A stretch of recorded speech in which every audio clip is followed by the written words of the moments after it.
Welcome back to the EPS podcast, where everything is a primary source. I am Eric Paul, and you can find us online at epspodcast.club. I'm joined today once again by the tie-dyed librarian, Erin, and she is here to talk about not only It's a Wonderful Life, but more specifically, the 1986 colorization version of It's a Wonderful Life, which you said that this was something that you had to warm up to. Originally, the black and white version you thought was the gold standard. The colorization is something that you warmed up to. Well, I first heard that it was colorized at some point when I was young, but I'd never seen it when I was young. I was always just kind of under the assumption that a TV station had broadcast it in color, and that the reaction was so poor that they never did it again. Like, I knew that it had been colorized, but I never actually got to see it until I was able to stream it myself and watch it. So, yeah, the first time I watched it in color, it was obviously not what I was used to, so it took me a minute, and then there were some parts where I was almost kind of cringing, and the first time I tried to watch it in color, I wasn't able to watch the entire movie. I just wanted to see what it looked like. What does this movie mean to you? Why is it something that you feel that do you feel that the holiday season is not complete without a screening of It's a Wonderful Life? Well, it was always a tradition in my house. I mean, it's broadcast, on Christmas Eve at 8 o'clock on NBC, and I always looked forward to it because I didn't have the tape of it growing up. So that was my chance to watch it. And so I could settle down and watch it, and it was just a nice, peaceful way to end Christmas Eve. And being that you're from Western New York State, does this particular movie have any special meaning to you beyond just being a nice story? Well, of course it has special meaning. I mean, growing up in Rochester, New York, a city that's actually mentioned in the movie, it was always kind of a fun thing. You always have some hometown pride in you, especially when it's a really famous thing that it's, hearkening back to. So they mentioned Buffalo, and they mentioned Rochester, and at one point the bank examiner mentions Elmira. So there's all these places that I knew, on the map, even if I hadn't actually been to them. And there would often be, little write-ups in the newspaper about it because other people had the hometown pride too. And one of the things that stands out about this, and it seems to be only in recent years that it's really been celebrated this way, is that even though this entire movie was made in California, that the town of Seneca Falls, New York, has been all but determined to be the inspiration for Bedford Falls, and going so far as having they have a museum dedicated to the movie there, where they make reproduction signs like you see in the film that say "Welcome to Bedford Falls" that you can purchase, and they also have some streets, including a street that goes over a bridge that they call the George Bailey Bridge. Seneca Falls that's not the very first time that it shows up as being historic city. That's the site of the 1848 Seneca Falls Women's Rights Convention. And so the proximity of that city to the Erie Canal seems to have a lot to do with its every now and then showing up on the radar.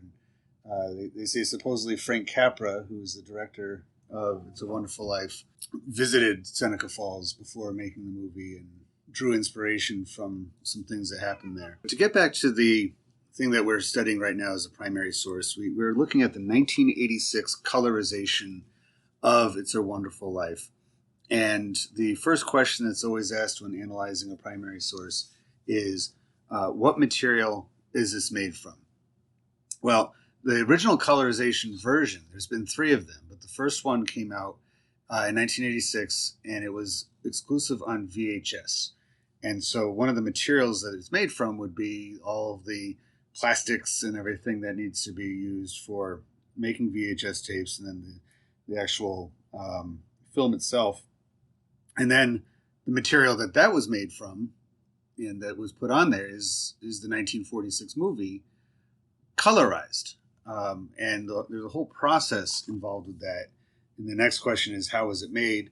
The colorization process, I'm not particularly acquainted with how it works, but the company Colorization Inc. Was responsible for this particular one. And I imagine in the 1980s, it was probably well before digital, and that they had to do something with. Do you think they actually individualized each frame and colored that, or how do you imagine it was probably done? I really don't know. I mean, I think it would be very, very tedious to go cell by cell and colorize the entire thing, but I don't know if that's what they had to do. Yeah. All right. Well, that's probably a research for another time. But I think that what this might be able to tell us about the 1980s in particular, and its society, the culture, even the economics of the time period, was that VHS tapes were not quite a novelty anymore by 1986. They had been around for a couple of years. They'd become more and more popular and accessible in that time period. Why do you think that somebody didn't just say, let's remake this movie? Why do you think they just decided to update the original 1946 version, other than the fact that it's just a 40th year anniversary? Well, obviously, for one thing, it's a lot quicker to just colorize one rather than remake the entire thing. So, there's that. I also don't think that most people want to see this movie remade. It has been, there's nods to it. The Family Man, which came out in the early 2000s, seems to take a lot of riffs from It's a Wonderful Life, even using Nicolas Cage as the lead, who has some similarities to Jimmy Stewart as far as the sound of his voice and his general slender, tall build and everything. But I can't help but think that in 1986 America, that this movie was still considered relevant. The message of the movie was very much relevant, or it could be if it accessed the right audience. And growing up in the 1980s, I know that black and white TV shows and movies really did not appeal to me. It really took an effort for my parents to sit me down and have me watch something like that, because I was familiar more with lots of color and good color TV and movies, so that I would probably not have likely had the patience to sit and watch It's a Wonderful Life as a young kid in the black and white version. But if somebody put a color version of it on TV, that might hold my attention a little bit more. And so I think that it tells us that, like you said, it was more economic, just to economical, just to colorize the movie. But I think there must have been something behind that as far as trying to appeal to a younger audience with its message. Let's talk about why this was made. Why do you think that the colorization one was done? Well, this isn't the only movie that was colorized in that time period. I mean, when I was a little girl, I loved watching Shirley Temple films, and a lot of times on the Turner Classic Movie Station, they would have marathons of them. So unlike you, I actually did watch a lot of black and white movies when I was growing up. Usually, though, it was because my mom introduced me to them. And I noticed around this time, when movies were coming out on VHS, that they started colorizing Shirley Temple films too, which was interesting to me because I was just used to watching them in black and white. And I did own several of Shirley Temple's films in color on VHS. And I don't know, I guess for some reason, there's some now that I prefer to watch in color just because that's how I watched them on tape when I was little. But then there's others where it doesn't look right to me and I feel like I have to watch the black and white version. So I just wanted to point out that this wasn't exclusive to It's a Wonderful Life. There were a number of other attempts to colorize films and see how they did. And I think that the reason for that is pretty simple, because we had this new way of getting movies into people's homes with VHS. I know that technically before that there was, beta or whatever, but I don't think that that was as successful as VCRs and VHS were. So there was a new way to get these movies to people rather than just waiting for them to appear on TV. And I think that they just wanted to make sure that these films would have some staying power. And colorizing them was just another attempt to make them appeal to another generation. I mean, kids in the 80s and 90s, like you said, we weren't really used to seeing things in black and white, and it was kind of a turnoff for us. Whereas people of our parents' generation, even though they might have had some things in color, like I know that when my mom was young, she watched things like The Brady Bunch and The Partridge Family, which were obviously in color. But there were a lot of other things that were still in black and white, either because there was a black and white TV set somewhere, or there were just movies that were broadcast in black and white because that's how they were made. So it wasn't really much of a turnoff for, people of our parents' generation or older, but I think people in Generation X, or even, what we are, which is the millennials, elder millennials, but still, I think that it was an attempt to make sure that these movies would not go away simply because the black and white was a turnoff. Why do you think it was considered important that a new generation would fixate on this movie, and what is its message that you think that, because this movie was a product of World War II. In fact, we have it on right now just to remind us of some things, and they are currently doing the montage where they show all of the different people from Bedford Falls and their involvement in the Second World War. Coming out in 1946, the original movie, it was very much a product of the Second World War, and with, in particular, its star Jimmy Stewart, this was his first movie after serving in that war, after he came back to Hollywood, and it had a special meaning to him. I mean, the title of the film and the overall theme is that you really don't realize how much of an impact every single individual life has. And during a war in which the collaborative efforts of both, brothers in arms as well as nations to fight against tyranny and to fight against the German and Japanese war machines, there's a balancing between that and the power of the individual. The feeling that one person can make a huge difference in everybody's life.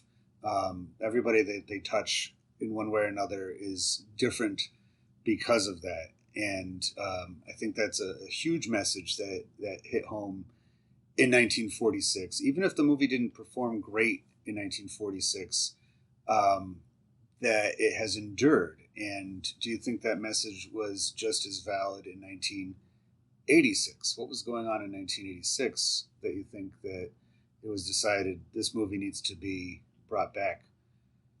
Well, obviously in 1986, the people of the World War II generation, they were getting on in years, and although they were not very elderly, they were of the age where we were starting to lose some of our World War II vets.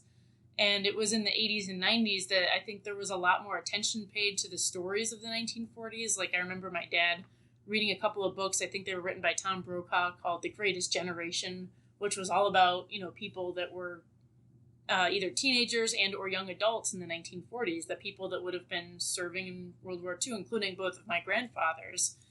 And I think that in the 80s and early 90s, there was really kind of this movement to kind of preserve those stories and make sure that they weren't being lost. Like, like sands through an hourglass. Like, we really wanted to make sure that we were preserving these people's memories because we started to realize that we were losing them. And unlike some of the previous, war veterans from other generations, we did have a lot of ways to preserve them. So there was really no excuse not to. I mean, we had lots of different ways. We had obviously books and newspapers, but we also had lots of ways to make movies and documentaries and lots of ways to share those stories, like VHS tapes. Yeah. Which, a lot of movies that were made around then that maybe people kind of forgot about could now be rediscovered. Just a year or two before, I mean, It's a Wonderful Life, even though it covers stuff from all parts of the year, it really is considered to be a Christmas movie. It's a holiday movie. There's other movies that hit on the similar tones from, in fact, a year or two before, A Christmas Story came out. And that whole movie is set somewhere around 1940. They never really say, it's just like the good old days. And I was commenting recently while watching that how the film itself, the quality, the whatever lens they use to film it, really has a lot of the same. It almost looks like a Norman Rockwell painting come to life. And you pointed out how a lot of the wipes that they use in that movie, A Christmas Story, what is it called when makes that Well, it's like kind the of aperture on a camera, which can be widened to let in more light, or it can be, narrowed down to let in less light, depending on how you want your photograph to look. But it also, I mean, not only is it like the aperture of a camera, but it's also kind of reminiscent of old TVs and how they used to use a vacuum tube in the back, and it kind of looked like everything was being sucked up into the vacuum tube. And on really, really old television sets, you could still kind of see a tiny dot in the middle, especially when the set started to get kind of older. And even though you couldn't really see it with radio, old radios kind of had the similar type of mechanism where, like, when you switched it off, you could kind of hear like the sound whoosh.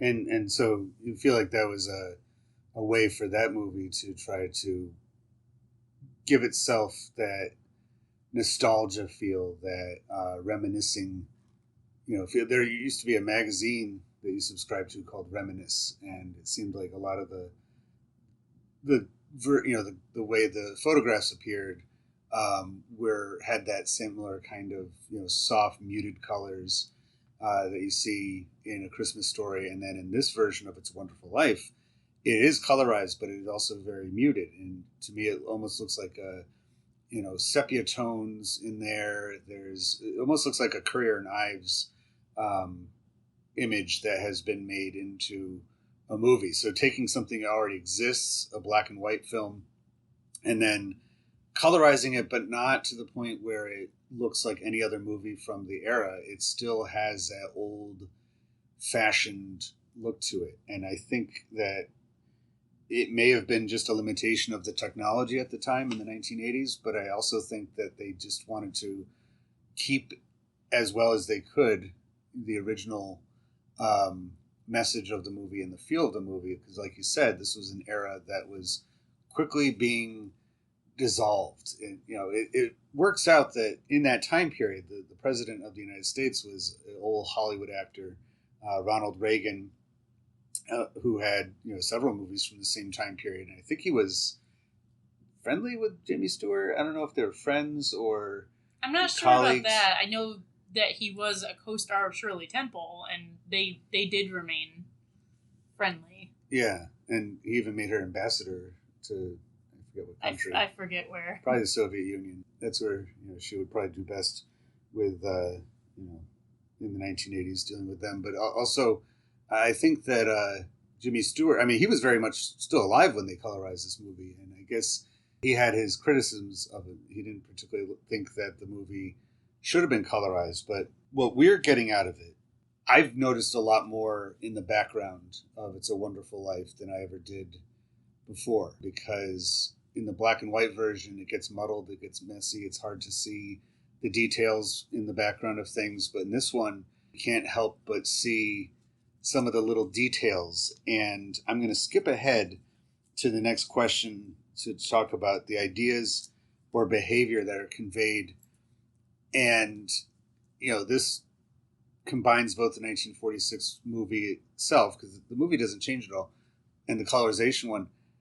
There's a lot going on in this movie when it comes to water. Go ahead. Well, I was going to go back to what you were saying about details. That is the reason. That's basically the reason why I like to watch it in color sometimes. Because when I watch it in black and white, it's just the comfort of it. And obviously, I like to enjoy it and, maybe have a glass of wine and just kind of enjoy the story. But when I watch it in color, it's because I'm sitting here and I'm looking at all the details that I have missed when it's in black and white.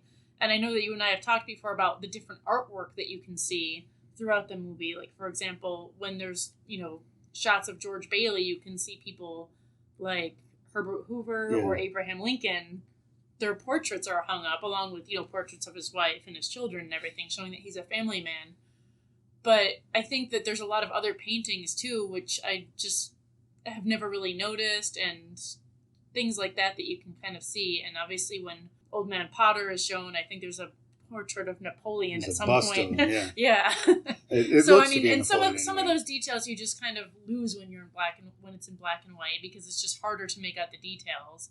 But when it's in color, you can kind of notice some of those things, and it just kind of increases my enjoyment of it when I can pick out details and make connections like that. But you can go ahead with your next. What I was going to say, I can get back to the water thing in a moment. I just, when it goes with the images, right now on the screen is the Bailey household, and in the background is a portrait of his father, Peter. Right now, actually, I've never noticed this before, but you can see in the background that there's some framed pictures of mounted butterflies. Yeah. And there's this recurring, obviously Clarence needs his wings. Gets his wings, yeah. And George apparently has tons of wings in his house. And I've never noticed that detail before. It looks like the kind of thing that, somebody who's interested in science or maybe even a kid would do to learn about different species of butterflies. But yeah, there's actually 2 different framed sets of mounted butterflies in his house. So he actually already has wings in his house. There you go.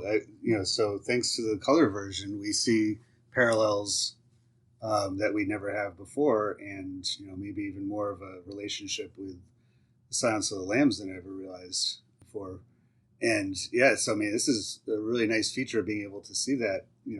Also, so backing up a bit to the beginning of the film with the use of images, the scene where a young George Bailey is realizing that his boss at the pharmacy at the drugstore has accidentally prescribed poison, and he figures out what's going on, why he made the mistake, because they put a portrait of the drugstore keeper's son in a frame, so you can tell that he's looking at his son who just passed away and getting sad, and that's what's caused him to. And then young George looks at another picture that says, I think it's an advertisement. Yeah. So another image, that reminds him, go and talk to Dad. When in doubt, find your father, and he'll help you. Which he does then do. He goes to the Bailey Building and Loan Company, and he finds his dad, who in the background in his office you see Woodrow Wilson, and I think that's partly just to set the time period to let you know that it's 19 teens, that he's the president. And for a split second you see a portrait of George Washington, and I think that another father, father of his country. So there's his father sitting in the office with the father of the country, and I never noticed it until the last viewing of it, where you have the image of, it says Peter, and this whole movie has so much to do with heaven. It's being narrated by heaven. You have angels talking to each other about George's life and everything that's going to happen, just to give him a once-over of it. And having his father named Peter standing over him at the gate, kind of like St. Peter, giving him advice, so it's almost like he's getting heavenly advice long before he realizes it. And then I think having a Herbert Hoover image later on, particularly during the bank run scene, you can see it there. Again, sets the time period. It lets you know that this is the late 20s, early 30s, beginning of the Great Depression. That's why there's a bank run in the first place. But I think that that's one figure that had, his name's been dragged through the mud a lot, but in, pre-Great Depression, because of the Depression, Hoovervilles and everything, but pre-Depression, there wasn't a household in all of Europe that didn't have a portrait of Herbert Hoover. I might be embellishing a little bit, but he was responsible for the food and clothing relief for Europe during and after World War One. And as the head of that, he organized, probably the biggest relief efforts to, basically give people homes and food, and, the ultimate American gesture, which I think is symbolic of what George Bailey does. He fights for the common man. Like, his whole life is all about, I need to be here as the helper of the populace, the regular people that, without me would just be trampled by this old man Potter. And in 1986 America, I think there's still some of that going on, where you have people who feel that the materialized, culture has kind of taken over, the yuppie culture has taken over, and they, want to be reminded of these simple lessons that perhaps have gone away before. Well, another thing that I'm noticing right now, again, thanks to the colorization of this, is that there are obviously a number of paintings on the wall in the Bailey household, and again, in black and white. You really can't tell what they are, but as we've been watching it, I see that there's a lot of very pastoral paintings, which for one point could just be because people like to hang nice art in their homes. But the more I'm looking around at the Bailey household, I see that there's lots of kind of nature involved in that. I mean, obviously they have their Christmas tree up, and they also have some evergreen swags, but it looks like they also have a number of potted plants throughout the house. And then when he goes upstairs to see Zuzu because she's sick in bed, not only does she have her flower that she won at school, but her room is like her bed, and also I guess the bed of the younger brother is also decorated with flowers. And I think that that is obviously intentional too, because even though this movie takes place in the winter time because it's Christmas, I think that's just kind of reminding you that there's always another start. I mean, just because it's winter now doesn't mean it's going to be winter forever. And just because there's something bad happening now doesn't mean that it's going to be happening forever. So I think that there's definitely that idea of there's always going to be another spring. But I also just think that it's kind of another very type of heavenly transcendentalist message of like, heaven is on earth. I mean, there is a heaven, according to this movie, where, you know, angels talk about you and angels win their wings and everything.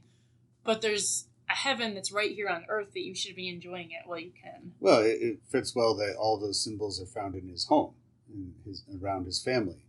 And going back to the butterfly thing, you know, those symbolize, spring and summertime, transformation, you know, that something, you know, a lot of caterpillars aren't exactly the most appealing to look at, but once they turn to butterflies, they're beautiful. So, you know, thanks again to that colorization. Now the contrast, because it cuts from when he leaves his household and now he's in Potter's office, and there's none of that. It's just very cold, sterile looking, big wood paneling, and even outside, all you see is snow coming down. There's not even a hint of anything beautiful or natural. And there's that bust of Napoleon looking right down at George Bailey. I've never determined if that is meant to be Napoleon, you know, the conqueror. But yeah, the way that the camera angle is fixed it really looks like that bust is looking at George just the same as Potter is. And the last time we saw George Bailey in Potter's office, he was standing and telling him, but now he's not only sitting, but even lower than the ever sitting Mr. Potter. Well, I think that that's probably very intentional because Potter has no choice but to sit, but he still likes to look down on people. Yeah. So I think it's very obvious that he made that chair in his office sit lower than his wheelchair because that way he can always look down on somebody. So this is very eye-opening for us. It adds a lot more layers to this film, and I think that is just another piece of the puzzle of what makes this an excellent primary source, not of the 1940s, but of the 1980s, because VHS tapes allowed for, like you said before, new audiences than that had ever existed before, but watching things over and over again. And you really can't do this kind of analysis at the movie theater. You might get some ideas. The messages that the filmmaker's trying to get across are subliminal oftentimes, especially upon the first viewing. Or once a year if NBC shows it. Which really, that was the key to making this the holiday classic, as you mentioned before, is that it was on year after year, but only really once a year on network television. But going off of that and making this from the 1980s, there was a lot of both critics and filmmakers and, people who were being motivated to get into this field because things like VHS tapes and camcorders were making it a lot more possible. It was becoming a lot more of a realistic thing that you didn't necessarily have to have high-tech equipment if you wanted to start making your own films. And I think that the filmmakers of today were dabbling in film in the 1980s. People like Kevin Smith and Quentin Tarantino were, watching movies over and over again. I think Tarantino even worked at a video store. So he was, familiar with all the classic films, and he could watch them, over and over again and find their way into his subconscious, and to the point where he then, carries it on. So this is a very necessary thing that in 1980s America that VHS were coming out and they were taking, the old movies and passing the torch on to a new generation simply by just adding color to them to make them more appealing. There is a lot coming through that I'd never really noticed before. But, the scene where he falls into the pool that goes underneath the gym floorboards is just the second time in the movie that water becomes part of his story, and going with the heavenly part of it, symbolizes some kind of baptism or transformation from before. But I noticed it while watching this colorized version, how much, I don't know, I guess when watching the black and white version, it doesn't have quite the same excitement behind it, but when they all jump into the water in that scene, it seems to be a little bit more. You can see all the girls in their pretty dresses, but they don't care because they're just having fun. Like, yes, I guess there's something a little bit more exciting when you see it, that such a big movement, in color versus in black and white. Do you think there's anything to the water motif, the use of so many different instances of George Bailey getting submerged in water? Well, like you said, I mean, this already has kind of a religious tone because of the whole theme of the movie about an angel and, realizing that life is the greatest gift and all that. But the first time we see him in water, it's because he's saving the life of his younger brother. And even though he saves his brother's life, he has to make a sacrifice. And the sacrifice, of course, is that he gets very sick and he loses his hearing in one of his ears. Mm-hmm. So there's that. I mean, even if you do a great, whatever you do, there's probably going to be some type of sacrifice involved. So he, makes the sacrifice, but he doesn't mind because he saves his brother. And then later when you see him in the pool with Mary, he doesn't jump in willingly, but he's so busy dancing with her that he doesn't realize what's happening and he falls in the pool. And then, of course, we know what happens. Eventually he falls in love with her and he chooses to marry and stay in Bedford Falls. And so he sacrifices a lot of his hopes and dreams, to travel abroad and to go to college and things like that. Maybe not in that exact moment, but whenever we see him falling in the water, it's like opening another door and then something else is going to happen. And then, of course, obviously the crucial moment on the bridge when he's contemplating jumping into the water to end his life. Then he jumps in to save Clarence, and that's when he kind of gets that whole eye-opening experience of realizing that if he made the ultimate sacrifice, which is his own life, maybe he would be out of pain, but look what it would cost all these other people. By making that one sacrifice, he would be asking all of his friends and loved ones to have sacrifices too. There is one other part where water, he doesn't quite get submerged in it, but when he's arriving to his newlywed wife at their new home, and they have it's raining inside and out. It's raining outside, but because the house is so full of holes, he gets they may as well be outside as well, with all the rain dripping through and everything. So right now on our screen, Clarence has just gone into the water. And I will point out that this is one of the moments when I was originally watching it in color that kind of made me cringe, because in black and white, it's easy to imagine that it's real snow. Yeah. But when you see it in color and it's obvious that it's not real snow, it's obviously some kind of concoction of soap flakes or something. And it starts to kind of foam up and cling to their faces when they're in the water. And it doesn't look like realistic snow. That was one moment that I remember feeling kind of like, oh, I don't know, maybe I should go back to black and white. Even the flashlight of the bridge attendant almost has a yellow look to it when it's not really very common to have. Anyway, but this is some of those things that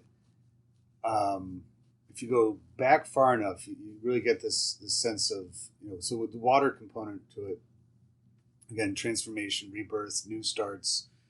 Baptism, as a way to, have a new life breathed into, and not something that would necessarily strike the conscience of a 1980s person in the kind of movies that were coming out then. I mean, those messages existed. This movie is sort of the antithesis, or maybe a companion piece to a Christmas Carol, where you have, Ebenezer Scrooge getting visited by the different ghosts of Christmas to tell this cantankerous old man, where he's gone wrong in life and to set the record straight for the future. Whereas this is a very kind man, a good man who has, in a moment of doubt, is visited by an angel instead of, by ghosts to remind him that his path is the righteous one and he's a good person.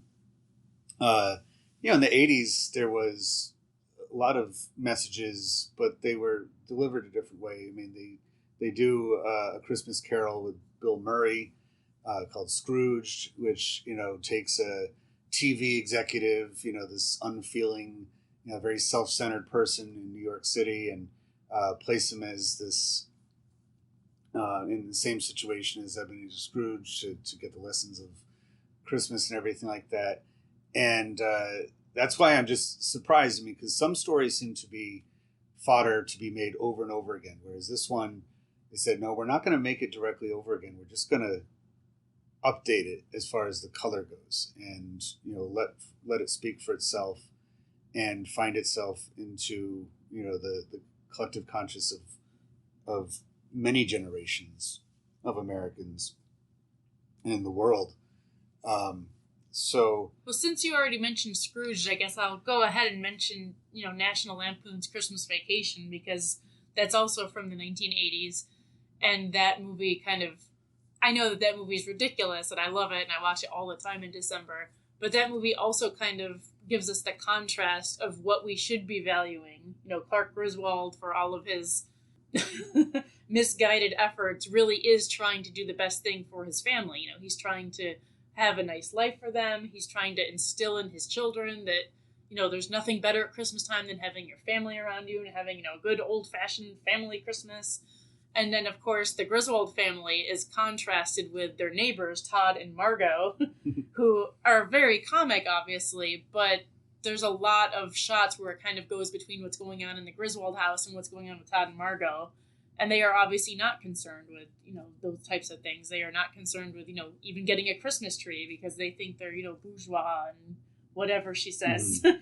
And they're just more concerned with their expensive CD players and the way that their house looks and, working out so that they can maintain their figures the way they want rather than having home-baked goods. Right. So, I think, again, going off with this idea of why did this come out in the 1980s, I think it's, again, kind of reminding people of that generation, look, it's not just about money. There's a lot more to life. And I also just think it's fun because in the 1980s, of course, there was a lot of, junk bonds and things like that going on. And this movie has a really pivotal scene that has to do with the crash and bonds, the runs on banks. So it's just kind of like pointing out like, hey, it happened before. It technically could happen There's again. Lots of parallels, between the 20s and 30s and the 70s, 80s, 90s. That's the nature of life, I guess, is things, repeat, and those who pay attention. We were talking before about having images, framed portraits and things like that as a symbol of who you are and what you intend to do. Ronald Reagan had a portrait of Calvin Coolidge in his office, being another president during the 20s, and, was, kind of the model for his style of governing and being a president. And, as a reminder, but yeah, going back to, what people outside of that realm have, we have movies as depictions, sort of reflections of ourselves. And I think that's a good assessment of National Lampoon's Christmas Vacation. For as ridiculous as even the title suggests it is, and usually most of the cover art shows him being like, electrocuted or something in a Santa costume, there's even a nod to this film in that where he takes a chainsaw to the newel post, which keeps shaking, similar to the way George Bailey always has, frustration when he touches the banister of his staircase and it wobbles and, comes apart at one point, where Clark Griswold takes a chainsaw to it, cuts it off entirely, and says, "Newel post fixed." And there is one scene where you can actually see his son Rusty watching It's a Wonderful Life, too. It's only for a moment, but it's the the ending scene where Zuzu says, look, Daddy, our teacher says every time a bell rings, an angel gets its wings. And that movie was written by John Hughes, and then the next year he comes out with Home Alone, which has another clip from It's a Wonderful Life, where they're watching it in French in Paris, and I always get a kick out of that. So, I mean, John Hughes knew what he was doing. He was definitely one of those torchbearers I was talking about before of, classic. And I guess going back to kind of something you said earlier, maybe this movie just doesn't need to be remade because it keeps living on through other movies. Even if you're a young kid, or even if you think you feel like you don't need to watch it. My best friend just posted on Facebook this year that she's watching it for the first time, and I was just awestruck. I could not believe that somebody had never seen this movie when they were my age. But anyways, I don't know if this movie will ever need to be remade because it is constantly being passed on. Maybe not directly. It's not as if, a parent is going to sit their child down and say, okay, now you have to watch this. But because children are watching other movies this is being referenced in, then I think it will just live on by itself that way. And in my research I did on the internet, this movie actually has another first behind it. This was the very first CD-ROM movie that in the early days of PCs and digitizing movies, of all the titles they could have chosen. You'd think something like The Wizard of Oz would be a good choice, given it's, particularly the scene where Dorothy leaves the sepia tone and goes into the color as an indicator of a new era beginning in the form of entertainment. That would have been a good choice for putting onto a CD to watch on a computer, but they chose It's a Wonderful Life, and it's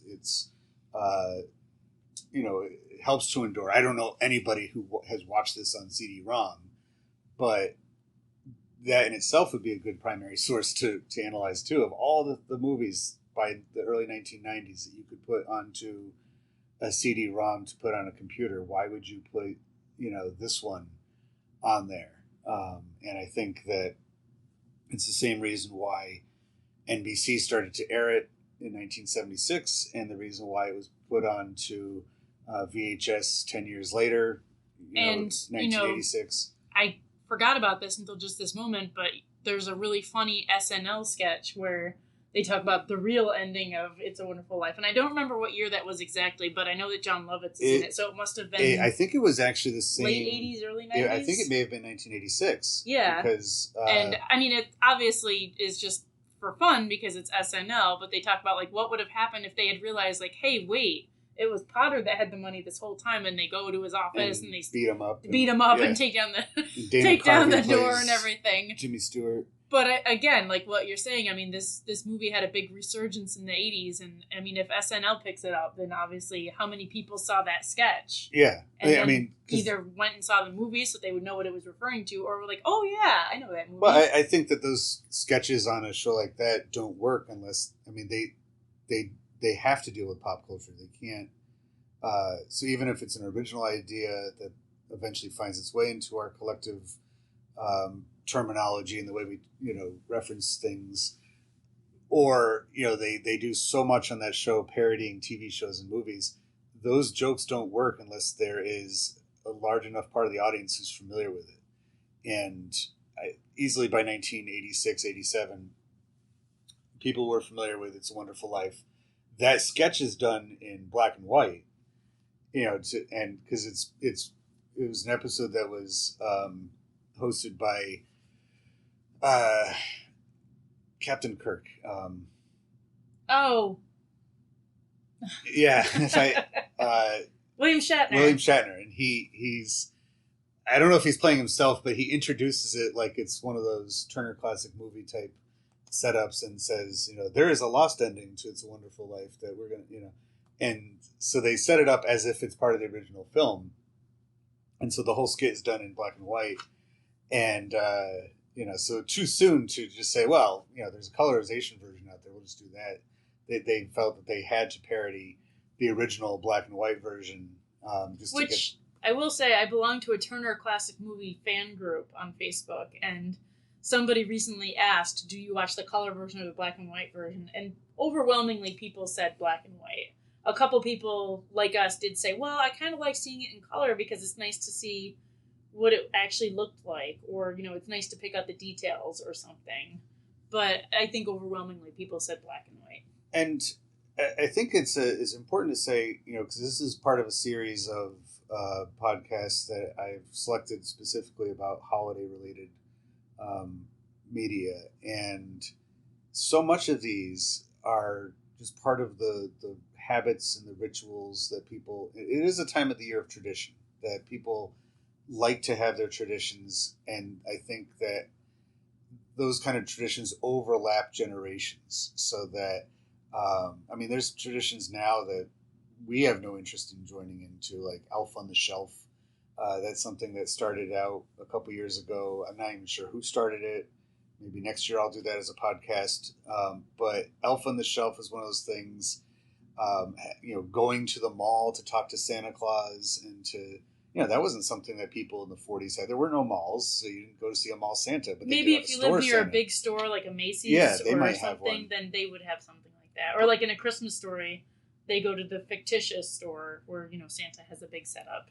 These movies, though, they fit into part of those traditions. So even if you're not watching them intently, ever since we've had television, they've allowed for the movies, these various Christmas movies, to just be part of the sequence of events, from getting a Christmas tree and putting it up in your house and decorating it, to baking cookies, to setting up the house to look Christmassy, to going out potentially and caroling or looking at lights and all that. They have been constants, and they're part of it. And so I think that evidence, once again, of what this means to the 1980s, to have a VHS colorization version of the movie, is to allow for It's a Wonderful Life to join into that continual traditions that people have had on that. We can watch it on our own time. We don't have to wait till Christmas Eve for NBC to put it on. We can watch it while we're decorating the tree on July 10th, or not July 10th, December 10th. Or if we decide that we would like to, put it on for any other reason, we can do that. We don't have to wait for anybody else. And while 1980s was not quite to where we are now, I think that the use of VHS and VCRs is a reflection of people's daily schedules becoming that much busier, and you don't necessarily have the same ways of scheduling that you could spend all day at the movies like people did in the 30s and the 40s, of a Saturday matinee as being part of their lives. It's like, no, we don't have time for that. We have this place to go and that practice to get to, and both parents are working, or single family house, single parent household, and our entertainment, while we want to keep the same stories alive and watch those, it's going to be on our own time and not based on the TV schedule and when it's on. So there's a lot going on here. Is there anything else about the colorization version of It's a Wonderful Life that you would like to recognize? Not specifically about the color. I guess I just noticed that while George is wearing a regular tie, Clarence is wearing a bow tie, which again kind of reminds me of Wings or something. But that I guess I just never noticed that, even though it's obviously in black and white too. Well, and media is made to be analyzed. That's the reason why there's art galleries and not just somebody walking past your house with paintings and saying, well, I hope you saw it for a second. The idea is that you can go and analyze and look into and criticize and what have you. Whereas so a black and white movie has its limitations as far as what you can even see going on, especially in like this part, nighttime scenes where everything is so saturated with shadows and everything that you really can't tell what's going on. And so a color version is only going to allow for, as we were saying before, better analysis, better realization of things, and attention to details that didn't leap out to you before.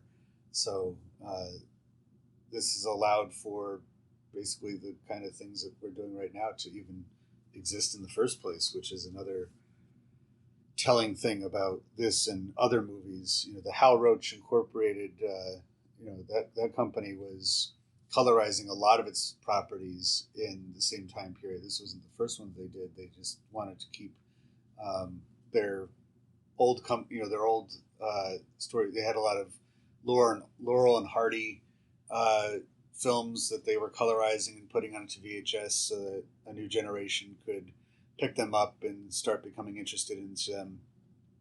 And I think, unfortunately, it's sometimes being lost nowadays with everything streaming and being digitized, is that you don't have the chance of rooting around an antique mall or somebody's attic or something and finding old tapes of something and just putting it on as a chance and happening across and falling in love with something, or even having a cult following. There's just you don't stumble across things the same way that you once did with those. But I think there's so much to this movie.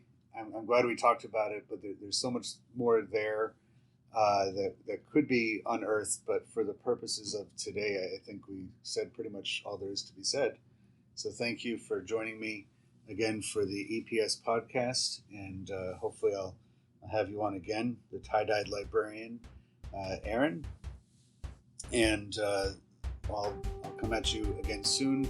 The next episode will not be holiday related. It'll be in the new year, and I look forward to talking about a primary source with once again. So thank you for joining the EPS podcast, where everything, including the 1986 colorization of It's a Wonderful Life, is a primary source. See you next time.